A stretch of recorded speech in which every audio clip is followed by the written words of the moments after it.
Trouver l'équilibre dans ta vie ne dépend pas des circonstances extérieures, mais de la façon dont tu habites ton propre esprit. Parfois, tout semble bien organisé autour de toi, et pourtant quelque chose manque à l'intérieur. Aujourd'hui, je vais te partager 7 principes issus de la sagesse zen qui peuvent t'aider à retrouver cet équilibre profond.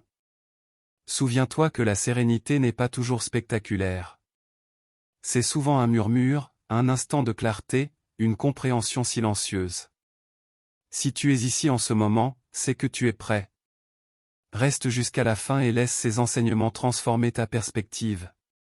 Avant de commencer, pense à t'abonner et à laisser un j'aime si ce contenu résonne en toi. Un conte zen sur l'équilibre. Dans une vallée isolée vivait une femme qui cherchait constamment à tout contrôler. Elle planifiait chaque détail de sa journée et s'inquiétait dès que quelque chose ne se passait pas comme prévu. Un matin, elle décida de rendre visite à un maître zen dont on disait qu'il vivait dans une paix totale malgré une existence très simple. En arrivant, elle le trouva dans son jardin, assis près d'un petit étang. Il ne faisait rien de particulier, juste observer l'eau. Elle s'approcha et lui demanda directement comment il faisait pour rester si calme alors que le monde était si chaotique. Le maître ne répondit pas tout de suite. Il prit une poignée de sable et la laissa tomber dans l'étang. L'eau devint trouble et opaque. La femme fronça les sourcils, frustrée par cette action qui semblait inutile. « Pourquoi avez-vous fait cela » demanda-t-elle. « L'eau était si belle avant. » Le maître sourit doucement. « Regarde bien ce qui se passe maintenant. » Ils restèrent tous deux silencieux. Lentement, le sable commença à se déposer au fond. Grain après grain, l'eau retrouva sa clarté naturelle. Aucune intervention n'était nécessaire. La nature avait simplement besoin de temps. Ton esprit fonctionne exactement comme cette eau, expliqua le maître. Quand tu t'agites, quand tu veux tout contrôler, tu remues constamment le sable. L'eau ne peut pas devenir claire tant que tu continues à la troubler. La femme comprit quelque chose d'important. Elle avait passé des années à essayer de résoudre chaque problème immédiatement, à anticiper chaque difficulté. Mais peut-être que la solution était parfois de simplement s'arrêter. Plus tard dans la journée, ils marchèrent ensemble vers le village. Sur le chemin, ils croisèrent un homme en colère qui criait contre un vendeur. La femme sentit la tension monter en elle, comme d'habitude. Mais le maître continua à marcher calmement, sans se laisser perturber. « Comment fais-tu pour ne pas te laisser affecter » demanda-t-elle. Le maître ramassa une branche morte sur le chemin et la lui tendit. « Tiens cela fermement, dit-il. » Elle la prit et la serra dans sa main. Après quelques minutes, sa main commença à se fatiguer, à devenir inconfortable. « Maintenant, lâche, ordonna-t-il. Dès qu'elle ouvrit la main, le soulagement fut immédiat. La branche tomba au sol et sa main se détendit. Beaucoup de notre souffrance vient du fait que nous tenons trop longtemps des choses qui ne nous appartiennent pas, expliqua le maître. La colère de cet homme, ce n'était pas la tienne. Pourquoi la porterais-tu ? Cette journée avec le maître transforma profondément la femme. Elle réalisa que l'équilibre n'était pas quelque chose à atteindre un jour, mais une manière d'être à cultiver chaque instant. Enseignement 1. Embrasse le silence intérieur. Le silence intérieur n'est pas l'absence de bruit, c'est l'absence de chaos mental. Dans notre monde moderne, le bruit est partout. Non seulement le bruit extérieur des villes, du trafic, des conversations, mais surtout le bruit intérieur de nos pensées incessantes. Les maîtres zen enseignent que notre esprit est comme un singe qui saute d'une branche à l'autre sans jamais se poser. Une pensée en entraîne une autre, puis une autre encore. Nous passons d'une inquiétude à un souvenir, puis à un projet, puis à une conversation imaginaire. Ce mouvement constant nous épuise sans même que nous en soyons conscients. Embrasser le silence intérieur commence par reconnaître ce bruit. Prends un moment maintenant pour observer ton esprit. Remarque combien de pensées traversent ta conscience en une seule minute. Ne les juge pas, observe-les simplement comme tu observerais des nuages passer dans le ciel. Le silence intérieur se cultive petit à petit. Cela peut commencer par quelques secondes chaque jour où tu choisis simplement de ne rien faire. Pas de téléphone, pas de musique, pas de distraction. Juste toi, assis, conscient de ta présence. Au début, cela peut sembler inconfortable. Ton esprit va protester, il va vouloir s'occuper, penser à quelque chose. C'est normal. Ne lutte pas contre cela.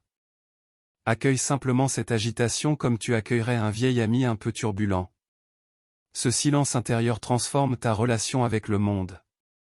Quand ton esprit est plus calme, tu perçois les choses différemment. Les problèmes semblent moins insurmontables. Les émotions perdent leur intensité écrasante. Tu découvres un espace en toi où la paix peut exister, même au milieu du chaos. Les moines zen pratiquent la méditation silencieuse pendant des heures, parfois des jours. Ils ne cherchent pas à atteindre un état particulier ou à avoir une expérience mystique. Ils s'assoient simplement dans le silence, encore et encore. Cette répétition crée une profondeur que les mots ne peuvent décrire. Tu n'as pas besoin de devenir moine pour bénéficier de ce silence. Quelques minutes par jour suffisent pour commencer à sentir une différence. Trouve un endroit tranquille, assieds-toi confortablement, et laisse ton esprit se poser comme l'eau trouble qui retrouve sa clarté. Le silence intérieur t'apprend aussi à écouter vraiment. Quand ton esprit est moins bruyant, tu entends ce que les autres disent au-delà de leurs mots. Tu captes les émotions, les non-dits, les besoins cachés. Tes relations deviennent plus authentiques, plus profondes. Ce silence devient un refuge auquel tu peux retourner à tout moment. Au milieu d'une journée stressante, d'une conversation difficile, d'un moment de doute, tu peux fermer les yeux pendant quelques secondes et retrouver ce lieu paisible en toi.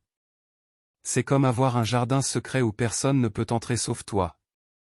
Avec le temps, le silence intérieur ne reste pas confiné à tes moments de méditation.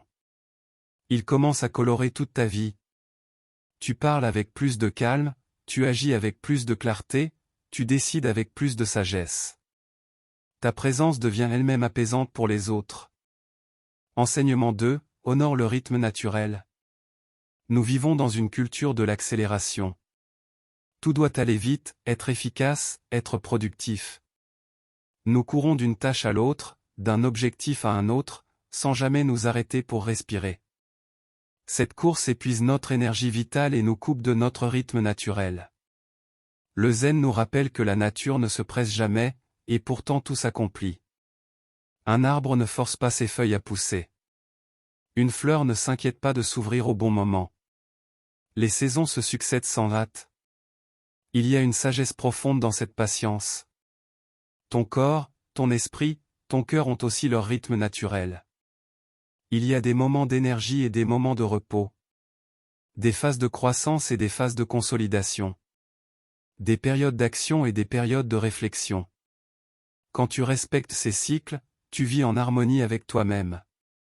Beaucoup de stress vient du fait que nous voulons forcer les choses à arriver plus vite qu'elles ne peuvent naturellement se produire. Nous voulons des résultats immédiats, des changements instantanés, des réponses rapides. Mais certaines choses ont besoin de temps pour mûrir. Pense à la façon dont pousse un bambou. Pendant les premières années, on ne voit presque rien en surface. Mais sous terre, un système racinaire complexe se développe. Puis, soudainement, le bambou peut pousser de plusieurs mètres en quelques semaines. Ce qui semblait lent préparait en réalité une croissance explosive. Ta vie fonctionne de la même manière. Les périodes où tu as l'impression de stagner sont souvent celles où tu construis les fondations de ton prochain grand bond en avant. Ne méprise pas ces moments. Ils sont essentiels. Honorer ton rythme naturel signifie aussi savoir quand dire oui et quand dire non. Nous avons tendance à accepter trop de choses, à remplir nos agendas jusqu'à l'étouffement. Puis nous nous demandons pourquoi nous sommes fatigués, débordés, épuisés. Apprends à sentir ce qui te nourrit vraiment et ce qui te vide. Certaines activités, même agréables en apparence, drainent ton énergie. D'autres, même simples, te régénèrent profondément. Choisis consciemment comment tu passes ton temps. Le matin a son propre rythme, différent de l'après-midi ou du soir. Ton énergie varie selon les moments de la journée. Observe-toi et organise ta vie en conséquence.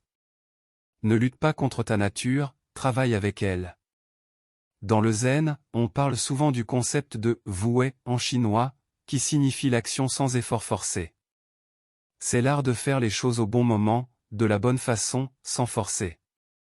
Comme un surfeur qui utilise la vague plutôt que de lutter contre elle.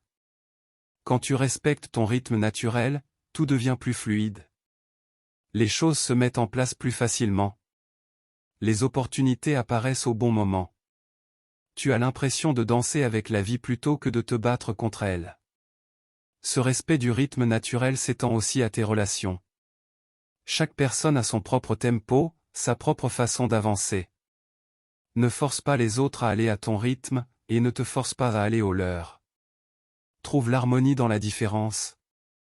Ralentir n'est pas être paresseux ou inefficace. C'est être intelligent.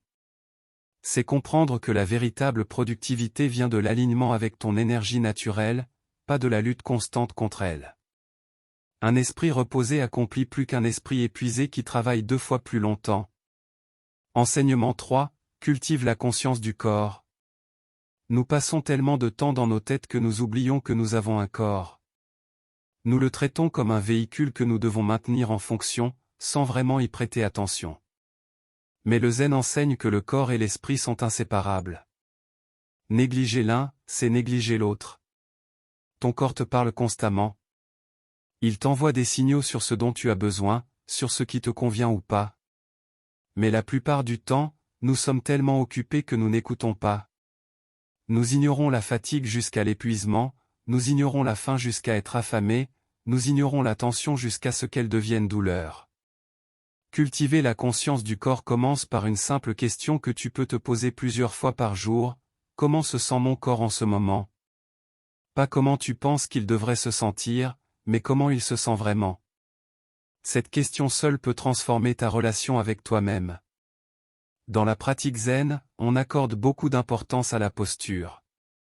Quand tu t'assois pour méditer, on t'enseigne à aligner ton dos, à détendre tes épaules, à poser tes mains d'une certaine manière. Ce n'est pas une règle rigide, c'est une façon de créer les conditions pour que l'énergie circule librement dans ton corps. Observe ta posture en ce moment. Comment es-tu assis ou debout? Tes épaules sont-elles tendues? Ta mâchoire est-elle serrée? Ton ventre est-il contracté? Souvent, nous portons des tensions sans même nous en rendre compte. Prendre conscience de ces tensions est le premier pas pour les relâcher. La marche consciente est une pratique zen fondamentale. Au lieu de marcher en pensant à 1000 choses, tu marches simplement en sentant chaque pas. Le contact du pied avec le sol, le mouvement de tes jambes, le balancement de tes bras. Cette pratique simple ramène ton esprit dans le présent et te reconnecte à ton corps. Ton corps accumule les émotions non exprimées. La colère que tu n'as pas osé exprimer se loge dans tes épaules. La tristesse que tu as retenue se cache dans ta poitrine. La peur que tu ignores se contracte dans ton ventre. Quand tu prends conscience de ces zones de tension, tu peux commencer à libérer ces émotions prisonnières. Le souffle est le pont entre le corps et l'esprit. C'est la seule fonction physiologique qui est à la fois automatique et contrôlable. Quand tu portes attention à ta respiration, tu crées un lien conscient entre ton esprit et ton corps. Une respiration lente et profonde calme immédiatement ton système nerveux. Mange avec conscience. La plupart du temps, nous mangeons en faisant autre chose, regarder un écran, parler, lire. Essaie de manger un repas en silence, en portant toute ton attention sur les sensations. Le goût, la texture, l'odeur, la température. Tu découvriras que manger devient une expérience beaucoup plus riche et satisfaisante. Ton corps a besoin de mouvement pour rester vivant. Pas nécessairement d'exercice intense ou de sport compétitif. Simplement bouger, s'étirer, danser, marcher.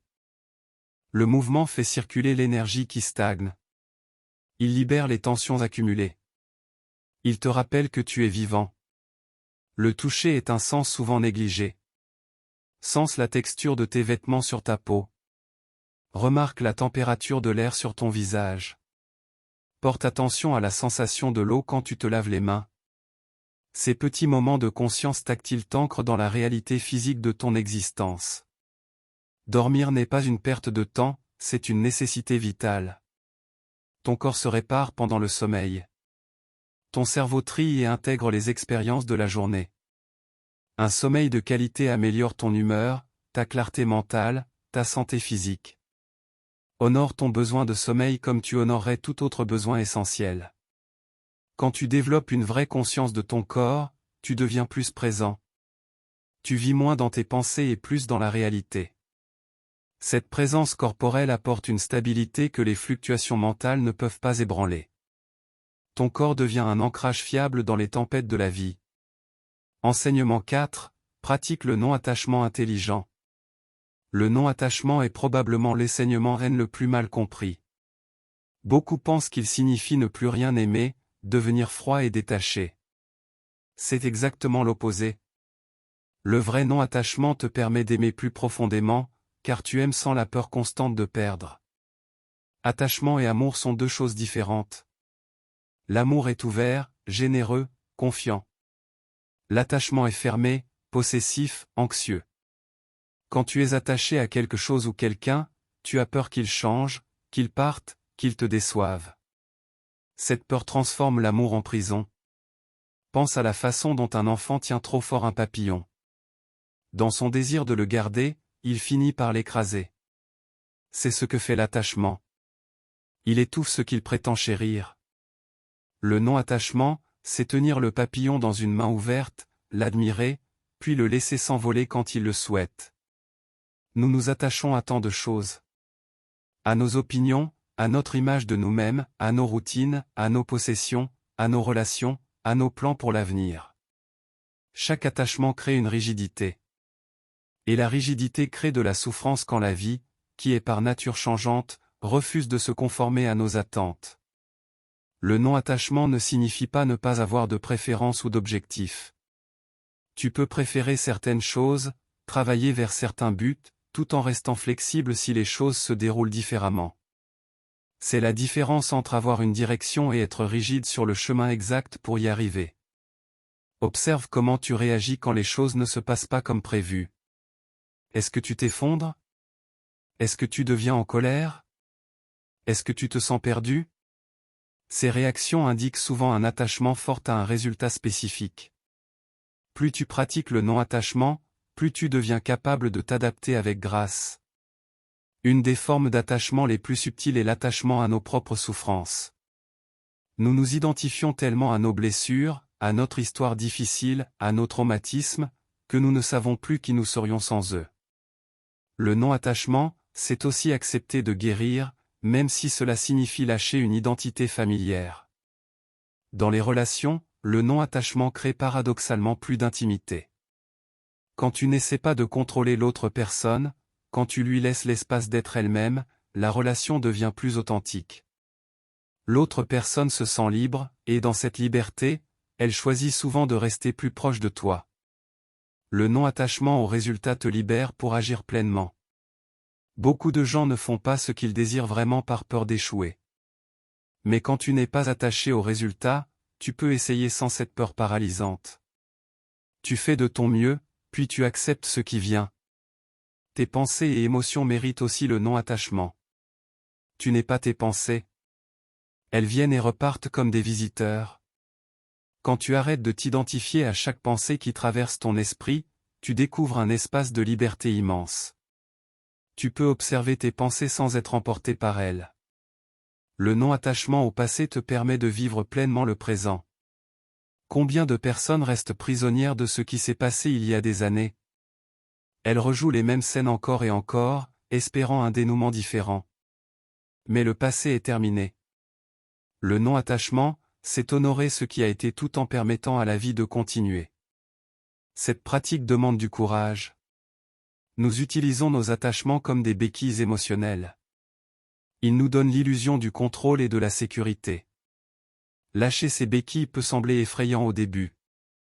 Mais ce que tu découvres, c'est que tu peux te tenir debout tout seul. Tu es plus fort et plus stable que tu ne le pensais. Le non-attachement intelligent ne te rend pas indifférent. Au contraire, il te rend plus présent, plus engagé, plus vivant. Tu apprécies davantage chaque moment parce que tu sais qu'il ne durera pas éternellement. Cette conscience de l'impermanence rend la vie plus précieuse, pas moins. Enseignement 5, développe la vision juste. La vision juste est l'un des éléments du noble chemin octuple dans le bouddhisme, et elle est tout aussi importante dans le zen. Elle signifie voir les choses telles qu'elles sont réellement, pas à travers le filtre de nos peurs, de nos désirs ou de nos conditionnements. Nous ne voyons presque jamais la réalité directement. Entre la réalité et notre perception, il y a des couches et des couches d'interprétation. Nos expériences passées colorent ce que nous voyons. Nos attentes déforment ce qui se présente. Nos jugements obscurcissent la vérité simple. Par exemple, quelqu'un te fait un commentaire neutre. Mais si tu es déjà dans un état d'esprit défensif, tu vas l'interpréter comme une critique. Si tu es dans un état ouvert, tu vas le recevoir simplement pour ce qu'il est. La phrase est la même, mais ton état intérieur crée deux réalités complètement différentes. Développer la vision juste commence par reconnaître que nous avons tous des angles morts. Il y a des choses que nous ne voulons pas voir parce qu'elles remettent en question notre image de nous-mêmes ou notre vision du monde. Ces angles morts créent des problèmes récurrents dans notre vie. Un exercice zen classique consiste à observer comment nous étiquetons constamment tout. Cette personne est bonne ou mauvaise. Cette expérience est agréable, désagréable. Cette situation est juste ou injuste. Ces étiquettes sont rarement objectives. Elles reflètent surtout nos préférences personnelles. Essaie de regarder quelque chose ou quelqu'un sans immédiatement le juger. Juste observer. Remarque combien c'est difficile. Notre esprit veut constamment catégoriser, évaluer, comparer. Mais dans cet espace avant le jugement, il y a une clarté pure. La vision juste inclut aussi la capacité de voir nos propres schémas. Nous répétons souvent les mêmes erreurs, nous attirons les mêmes types de situations problématiques, nous réagissons de la même façon encore et encore. Tant que nous ne voyons pas clairement ces schémas, nous continuons à les vivre. Parfois, la vision juste révèle des vérités inconfortables. Peut-être que cette relation n'est pas saine. Peut-être que ce travail ne te convient plus. Peut-être que tu as contribué à un problème que tu blâmais entièrement sur les autres. Voir clairement peut faire mal au début, mais c'est le seul chemin vers la liberté. La comparaison est un des plus grands obstacles à la vision juste. Quand tu compares constamment ta vie à celle des autres, tu ne vois ni ta vie ni la leur clairement. Tu vois une version idéalisée de leur existence et une version diminuée de la tienne. Cette distorsion crée une souffrance inutile. Voir justement signifie aussi reconnaître l'interdépendance de toute chose. Rien n'existe de manière isolée. Tu es le produit de tant de facteurs, ta famille, ta culture, ton époque, tes expériences, tes rencontres. Quand tu vois cette interconnexion, tu deviens plus humble et plus compatissant. La vision juste sur toi-même est particulièrement importante. Ni te voir comme meilleur que tu n'es, ni comme pire. Voir tes forces et tes faiblesses sans exagération. Cette honnêteté te permet de grandir réellement parce que tu pars d'une évaluation précise de où tu es. Dans les conflits, la vision juste te permet de voir que chaque personne agit à partir de sa propre logique. Même quelqu'un qui te fait du mal croit généralement qu'il a de bonnes raisons. Tu n'as pas à être d'accord, mais comprendre cette perspective ouvre la possibilité de résolution. Développer la vision juste est un travail de toute une vie. Chaque jour apporte de nouvelles occasions de voir plus clairement. Chaque interaction est une chance de remarquer tes réactions automatiques. Chaque difficulté est une invitation à examiner tes croyances. La méditation aide énormément à cultiver la vision juste. En observant ton esprit régulièrement, tu commences à reconnaître comment les pensées se forment, comment les émotions surgissent, comment les jugements apparaissent. Cette conscience elle-même commence à clarifier ta vision. Quand tu vois les choses plus justement, tu prends de meilleures décisions. Tu comprends mieux les conséquences de tes actions. Tu navigues dans la vie avec plus de sagesse. La vision juste n'est pas juste un concept philosophique, c'est un outil pratique pour vivre mieux. Enseignement 6, transforme les obstacles en opportunités.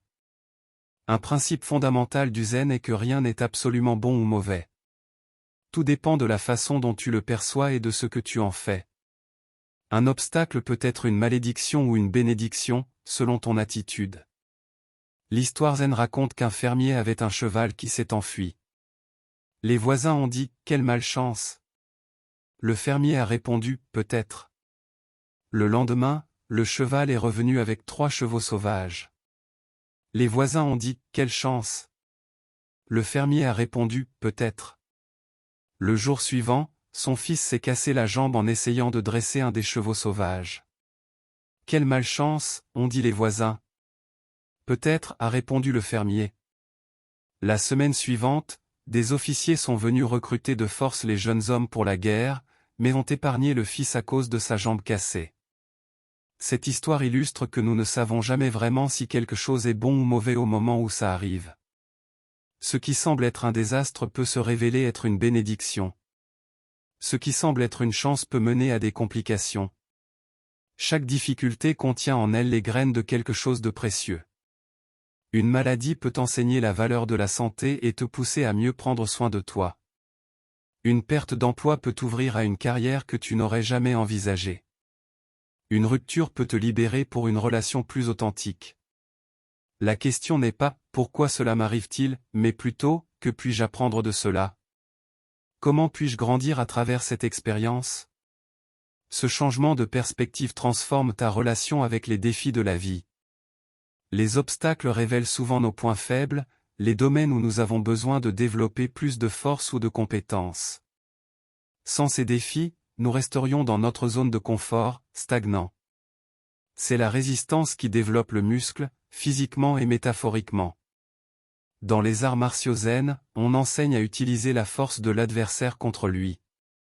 Tu ne luttes pas directement contre une force supérieure. Tu la rediriges, tu l'utilises, tu danses avec elle. Cette approche s'applique à tous les obstacles de la vie. Au lieu de résister de front, cherche comment tu peux travailler avec l'énergie de la situation. Certains des plus grands accomplissements de l'humanité sont nés de limitations sévères. Les contraintes forcent la créativité. Quand tu as toutes les ressources, tu n'es pas obligé d'innover. Mais quand tu dois faire avec ce que tu as, ton ingéniosité se réveille. La souffrance, bien qu'inconfortable, approfondit notre humanité. Les personnes qui n'ont jamais vraiment souffert ont souvent du mal à développer de la compassion profonde. Celles qui ont traversé des épreuves comprennent la douleur des autres d'une manière viscérale. Ton chemin difficile te rend capable d'aider les autres sur leur propre chemin. Transformer les obstacles demande un changement de narrative. Au lieu de te voir comme une victime de tes circonstances, commence à te voir comme quelqu'un qui est forgé et affiné par elles. Ton identité passe de « quelqu'un à qui il arrive de mauvaises choses » à « quelqu'un qui grandit à travers les défis ». Cela ne signifie pas de nier la difficulté ou de prétendre que tout va bien quand ce n'est pas le cas. Reconnais honnêtement la douleur, la peur, la frustration. Mais ne t'arrête pas là. Après avoir reconnu ces sentiments, demande-toi, et maintenant, qu'est-ce que je peux faire avec cette situation ? Parfois, l'opportunité n'est pas dans la résolution de l'obstacle, mais dans qui tu deviens en le traversant. La patience que tu développes en attendant. Le courage que tu découvres en continuant malgré ta peur. La résilience que tu construis en te relevant encore et encore. Les périodes les plus difficiles de ta vie, quand tu les regardes en rétrospective, sont souvent celles où tu as le plus grandi. Sur le moment, tu voulais juste que ça se termine. Mais des années plus tard, tu réalises que cette épreuve a façonné quelque chose d'essentiel en toi. Le zen enseigne que l'eau prend la forme du récipient qui la contient. Elle ne résiste pas, elle s'adapte. Mais cette adaptation n'est pas une faiblesse, c'est une forme de pouvoir ultime. L'eau peut éroder la pierre la plus dure simplement en étant persistante et flexible. Quand un obstacle se présente, prends une respiration profonde. Demande-toi, comment cette situation pourrait-elle me servir ? Quelle qualité dois-je développer pour la traverser ? Qui vais-je devenir de l'autre côté ? Ces questions changent ton orientation de la résistance vers la croissance. N'oublie pas de laisser un j'aime à la vidéo avant de continuer. Enseignement 7, vis avec intention et authenticité. Vivre avec intention signifie être le créateur conscient de ta vie plutôt qu'un spectateur passif. Beaucoup de gens vivent par défaut, suivant les chemins tracés par d'autres, répondant aux attentes externes, se laissant porter par les courants sans choisir leur direction. Le zen demande, qui es-tu vraiment quand tu enlèves tous les masques? C'est une question déstabilisante parce que nous portons tellement de masques que nous ne savons plus toujours où ils se terminent et où nous commençons.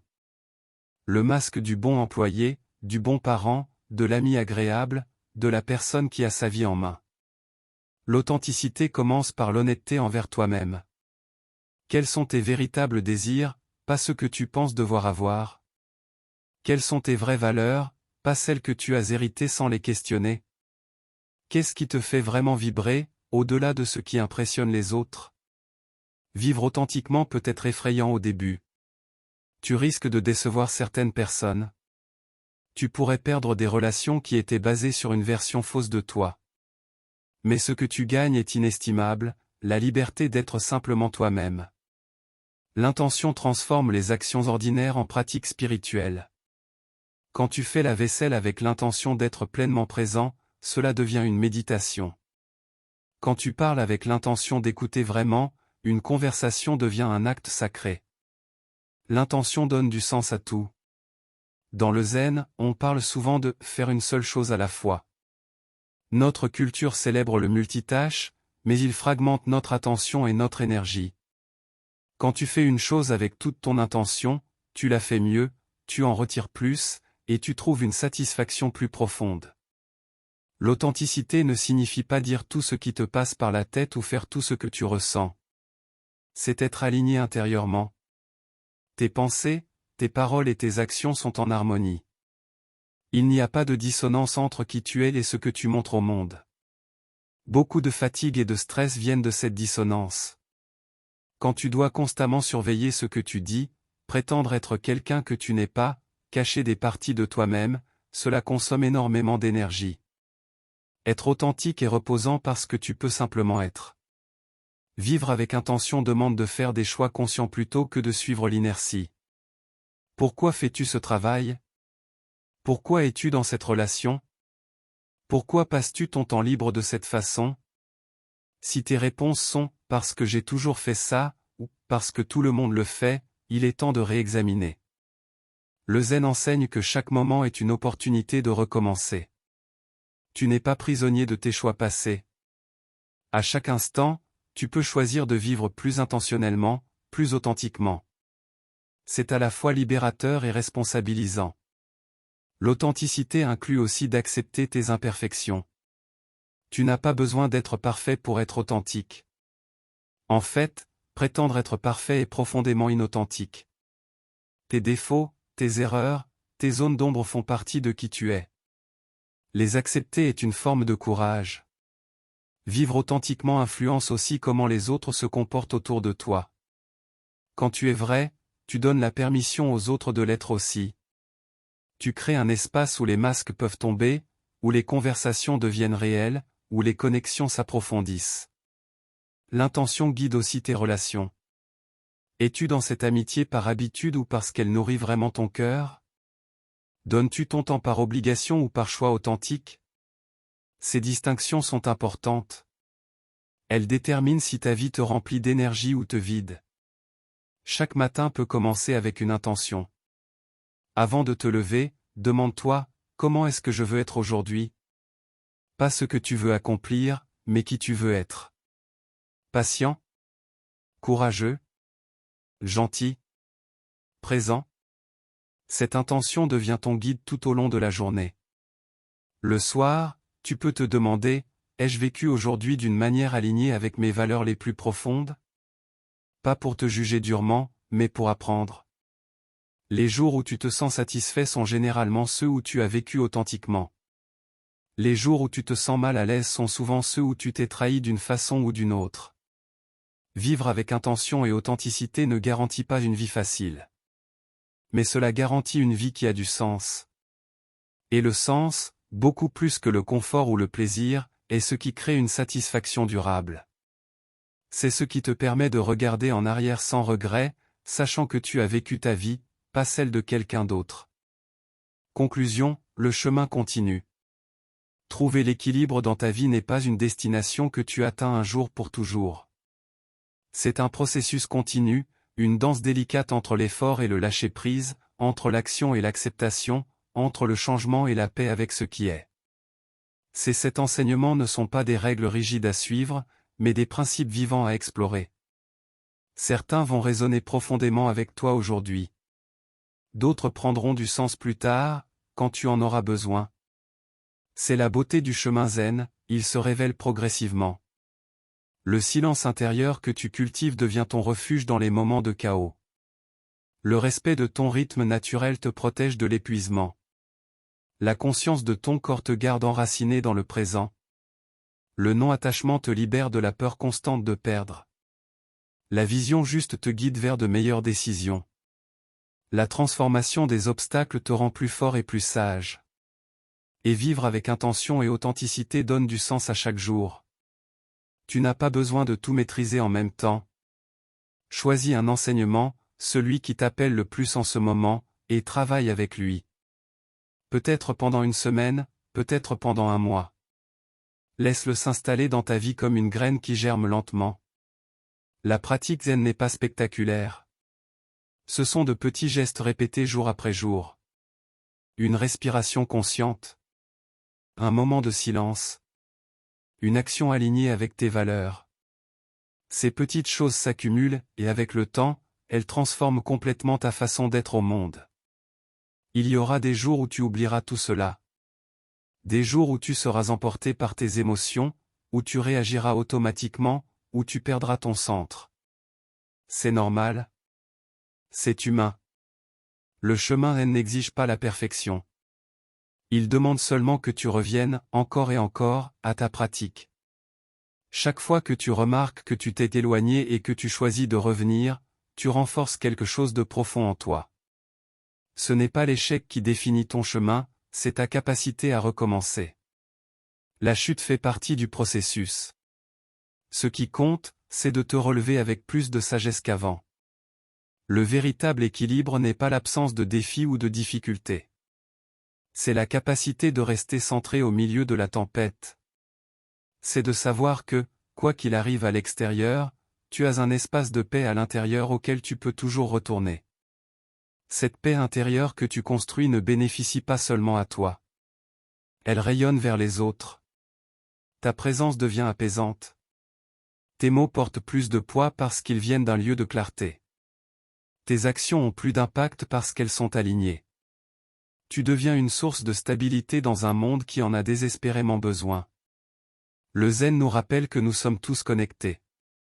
Ton équilibre contribue à l'équilibre du monde. Ton éveil contribue à l'éveil collectif. Ce n'est pas égoïste de travailler sur toi-même, c'est l'un des actes les plus généreux que tu puisses accomplir. Alors continue à marcher ce chemin. Avec patience. Avec compassion envers toi-même. Avec une curiosité douce pour ce qui se révèle. Tu n'es pas seul dans cette quête. Depuis des millénaires, d'innombrables personnes ont marché ce même chemin, laissant des traces pour nous guider. L'équilibre que tu cherches est déjà en toi. Il ne s'agit pas de l'acquérir de l'extérieur, mais de retirer les couches qui le cachent.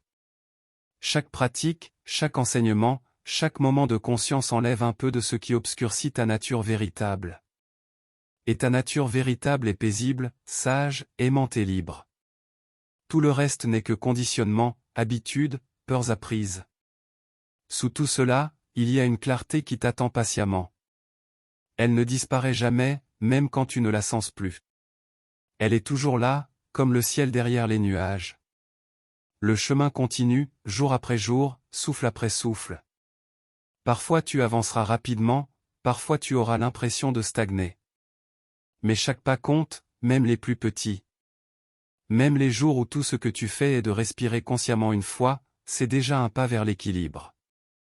Souviens-toi de cette vérité simple, tu es déjà complet. Tu n'as pas besoin de devenir quelqu'un d'autre. Tu as seulement besoin de te rappeler qui tu es vraiment, sous toutes les couches de doute et de peur. Et c'est exactement ce que ces enseignements t'invitent à faire. Alors respire profondément. Souris doucement. Et continue à marcher, un pas après l'autre, sur ce magnifique chemin qu'est ta vie. L'équilibre n'est pas au bout du chemin. Il est dans la façon dont tu marches. Avant de partir, laisse en commentaire l'enseignement qui t'a le plus touché et pourquoi. Tes réflexions peuvent inspirer d'autres personnes sur leur propre chemin. N'oublie pas de liker cette vidéo et de t'abonner pour continuer ce voyage ensemble. À très bientôt pour de nouvelles explorations sur le chemin de la sagesse zen.